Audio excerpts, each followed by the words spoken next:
Imaginons la scène, juste un instant. Un TGV file à travers la campagne à, disons, plus de 300 km à l'heure. Le huis clos parfait. Totalement. À l'intérieur, on a deux passagers qui sont assis côte à côte. S'ils restent silencieux, les yeux rivés sur leurs écrans ou perdus dans leurs pensées, ce n'est qu'un simple croisement. Deux trajectoires parallèles lancées à pleine vitesse qui s'ignorent complètement. Mais imaginons maintenant que l'un d'eux décide de briser la glace, qu'ils choisissent de faire tomber ce fameux masque social qu'on porte tous dans les transports. Par exemple, cet homme vient tout juste de recevoir un appel très angoissant du psychiatre de son fils, juste avant de monter dans le wagon. C'est lourd à porter seul, ça. Très lourd. Et au lieu de ravaler cette anxiété, de la cacher derrière une façade parfaitement stoïque comme on le fait tous, il l'avoue à sa voisine. Il montre sa vulnérabilité à une parfaite inconnue. Et là, la dynamique bascule d'un coup. D'accord. Décortiquons cela, parce que c'est exactement le cœur de notre exploration en profondeur aujourd'hui. On plonge dans l'ouvrage fascinant « La rencontre », une philosophie de Charles Pépin. L'objectif, c'est d'offrir à tout esprit curieux, qu'il soit un peu bloqué dans une routine ou avide de tisser des liens authentiques, les clés pour comprendre que ce hasard-là, en fait, ça se provoque. Et c'est un point de départ saisissant qu'on a là, car la problématique centrale de ce livre vient heurter de plein fouet notre perception habituelle. On a souvent tendance à voir la rencontre comme un simple accident de parcours, un petit bonus romantique ou une opportunité professionnelle qui tombe du ciel, quoi. Le fameux coup de chance. Voilà, la chance. Mais l'argument ici, c'est de dire que c'est bien plus profond que ça. Et si la rencontre n'était pas un accident, mais une nécessité vitale et philosophique pour devenir pleinement soi-même? Ce livre s'adresse vraiment à quiconque refuse de traverser l'existence en mode pilote automatique, en prouvant que l'autre est absolument indispensable à notre accomplissement. D'accord, mais concrètement, comment on fait la différence entre simplement croiser quelqu'un, genre à la machine à café, et faire une véritable rencontre? Parce que des gens, on en croise des dizaines tous les jours, sans que ça change notre vie pour autant. Il y a un terme qui revient souvent dans l'analyse, c'est cette notion de trouble. Le trouble, oui, c'est essentiel. C'est ce choc physique et mental qui vient soudainement fissurer notre carapace. C'est ce qui nous arrache à ce que l'auteur appelle très justement la glu du social. La glu du social. Oui, cette fameuse glu, c'est ce réflexe presque pavlovien qui nous pousse, à la seconde où l'on est face à un inconnu, à demander. Et sinon, tu fais quoi dans la vie? Exactement. On cherche immédiatement à étiqueter l'autre, à le ranger dans une case bien rassurante pour maintenir notre propre confort intellectuel. Le trouble, lui, vient court-circuiter cette petite mécanique bien huilée. Il signale que notre zone de confort est perturbée. Il y a un exemple pour ancrer cette idée qui est hyper poignant, c'est les films Sur la route de Madison. On y voit le personnage de Francesca, joué par Meryl Streep, qui mène une vie d'une tranquillité, disons, étouffante dans sa ferme de l'Iowa. Elle est engluée dans ses détails ménagers, elle est presque éteinte. Et puis, un photographe de passage s'arrête pour demander son chemin. Comment la philosophie explique-t-elle ce qui se passe à ce moment précis? Parce qu'on voit bien qu'elle ne fait pas que tomber amoureuse. Ce qui est fascinant ici, c'est que ce trouble nous révèle à nous-mêmes. Si on regarde l'étymologie même du mot rencontre en vieux français, ça implique l'idée de heurter quelqu'un ou quelque chose sur son chemin. Une collision, en somme. Une collision, oui. Dans le cas de Francesca, au contact de cet homme, elle ne découvre pas seulement un étranger fascinant, on rencontre en fait une part oubliée de sa propre identité à travers le regard de l'autre. Ce regard nouveau vient réveiller une essence passionnée, profondément italienne, qu'elle avait totalement enfouie sous son rôle de mère de famille irréprochable. La rencontre révèle cet autre en nous. C'est une idée magnifique sur le papier, mais tu vois, notre premier réflexe en société, c'est justement de se protéger de ce genre de séisme émotionnel. C'est terrifiant d'accepter d'être vulnérable au point de laisser un inconnu complètement bouleverser notre identité. Contre, c'est accepter une perte totale de contrôle. La monade isolée, cette forteresse autonome que nous pensions être, eh bien, elle se révèle illusoire. C'est pour ça que beaucoup fuient les vraies rencontres et préfèrent s'en tenir aux simples interactions fonctionnelles, sans risque. Et ça nous amène à une autre sensation que l'ouvrage explore en profondeur, un phénomène presque mystique, cette impression frappante de déjà-vu. L'analyse mentionne le coup de foudre d'Albert Cohen dans Belle du Seigneur. Le personnage de Solal aperçoit Ariane lors d'une soirée mondaine au Ritz. Il suffit d'une fraction de seconde pour qu'il y ait une reconnaissance totale. Pas de phase d'approche, pas de bavardage.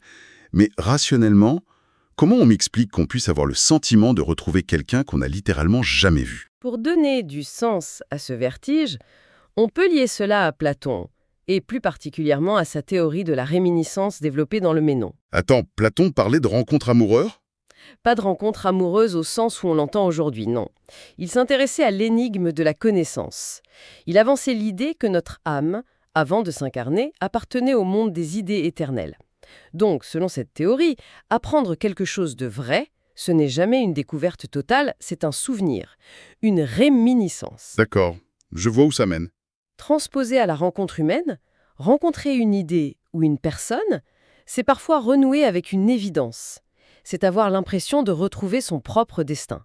Un destin qui s'était simplement déguisé en hasard ce jour-là. Le sentiment de familiarité immédiate face à l'inconnu, c'est la preuve que la magie de la rencontre opère. C'est là que ça devient vraiment intéressant. Parce que cette connexion fulgurante, ce n'est pas juste un réveil psychologique. La rencontre crée littéralement une entité nouvelle où 1 + 1 = 3. Il y a un exemple mythique qui est raconté. On quitte la Grèce antique pour la gare de Dartford, dans la banlieue de Londres, en 1960. Un moment charnière de l'histoire de la musique. Totalement. 2 adolescents se croisent sur le quai. L'un tient des disques de rhythm and blues importés des États-Unis sous le bras. L'autre l'aborde pour en discuter.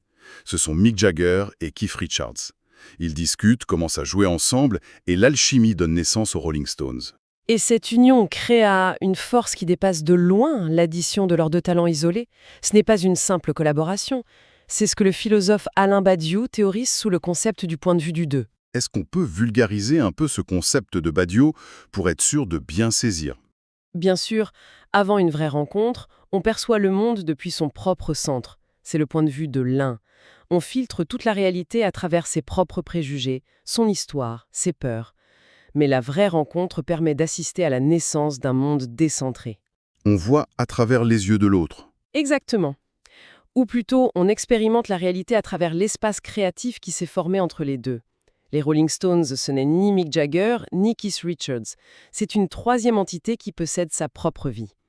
C'est ce qu'ont fait Voltaire et Émilie du Châtelet aussi en s'influençant mutuellement au château de Cirey. Viennent nous taper sur l'épaule. Comment on fait pour que ces moments magiques se produisent dans la vraie vie? La discussion glisse logiquement vers les conditions mêmes de ces rencontres. Il faut faire une distinction philosophique majeure entre la contingence, qui est le hasard pur, et la nécessité. Nous vivons dans un monde contingent. Mais pour que la chance sourie, il faut agir. Il faut littéralement sortir de chez soi. Et c'est là que notre mode de vie actuel pose un énorme problème. L'analyse souligne une vraie rigidité moderne. On vit comme si on suivait aveuglement un GPS en permanence. C'est la métaphore parfaite. En cherchant à optimiser chaque minute de son trajet pour éviter le moindre bouchon, on transforme le voyage en un simple déplacement utilitaire. On tue toute possibilité d'errance et d'improvisation.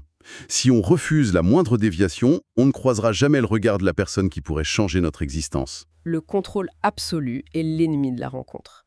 Il faut réintroduire la notion de disponibilité et de vulnérabilité. Prenez le film de Pape, c'est une excellente illustration. Ah oui, avec Benoît XVI et le futur pape François. Voilà.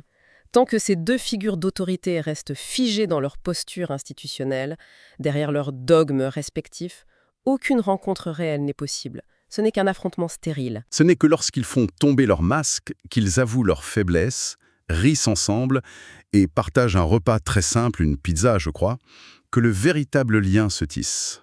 S'accrocher à son profil le plus lisse empêche toute connexion réelle.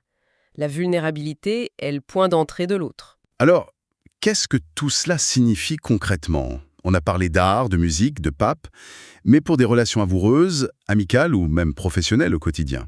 L'une des leçons les plus fortes, c'est l'importance d'abandonner les attentes trop rigides. Complètement.